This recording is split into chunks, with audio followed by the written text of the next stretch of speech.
कुछ उंज भी रावां औखियां सन, कुछ गल विच गम दा तौक भी सी।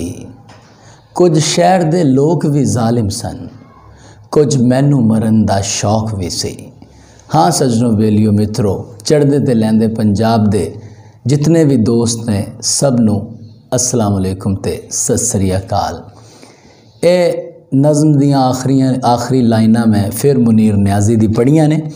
ते मुनीर न्याजी इतना खूबसूरत शायर है कि ओदी शायरी असीं तुहाडे तिकर लैके आंदे रहने हैं। ते बहुत जल्दी होना सी अगला जड़ा है काम वो शिव कुमार ते अमरता प्रीतम जी होरां ते करना है। वो भी कलाम तुहाडे नाल ज़रूर जल्द शेयर करांगे। मुनीर न्याजी दी एक गज़ल तुहाडी नज़र करदे हाँ कि दिल नू अपनी हस्ती दा चारा घर बना लेंदे, दिल नू अपनी हस्ती दा चारा घर बना लेंदे। मैं ते ओ जे मिल जांदे एक नगर बना लेंदे।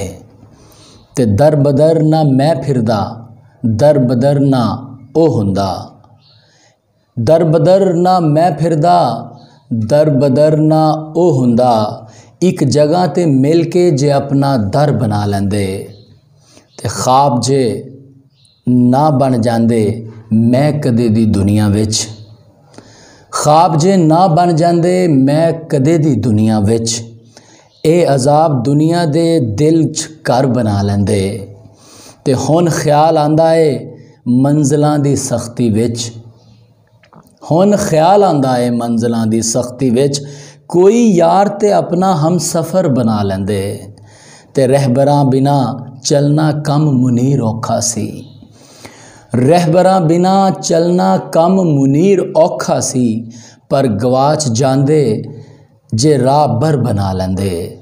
दिल नू अपनी हस्ती दा चारा घर बना लेंदे। मैं ते ओ जे मिल जांदे एक नगर बना लेंदे। सजनों बेलियो, तुहाड़ियां मुहब्बतां दा बहुत शुक्रिया। उम्मीद है तुहानू सांझा पंजाब दियां वीडियोज़, सांझा पंजाब दी शायरी पसंद आ रही होएगी। तुसी अगर ये विच कोई बेहतरी मज़ीद लियान दी कोई ना कोई तुहाड़ी राय होवे, कोई तजवीज़ होवे तो सानू कमेंट्स के अंदर ज़रूर दसना। बहुत शुक्रिया, जिउंदे रहो जी।